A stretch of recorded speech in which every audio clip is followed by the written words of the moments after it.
ఒక్కసారి ఈ కాయ చూసారా, మనకి ఎంత తాజాగా ఉందో కాయ. ఈ చెట్టుకున్న కాయలు చూడండి ఎంత తాజాగా ఉన్నాయో.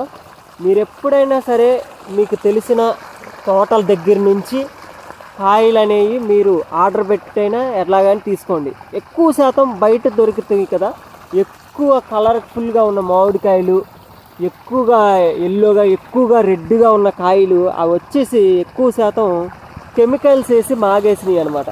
అలాంటి అంటే అన్ని చోట్ల అంటలేదు, కొన్ని చోట్ల బయట మీరు కొనుక్కునేవి. దయచేసి కొన్ని చోట్ల అలాంటివి అవాయిడ్ చేయండి. ఇలాంటి దోరకాయలు దోరగా వచ్చినవి ఈ కొంచెం లేతగా ఉన్నాయిలే, ఇలా దోరగా వచ్చిన కాయలు, పాకానికి వచ్చిన కాయలు తీసుకొని మీరే కాగితంతో శుభ్రంగా తుడుచుకొని ఆరబెట్టుకొని ఒక అట్టపెట్టెలో కాగితాలు పరిచి అందులో మాగేసుకోండి. మంచిగా హెల్తీగా ఉండే కాయలు మీరు తినొచ్చు అనమాట. నేను చెప్పేది మీకు అర్థమవుతుంది కదా.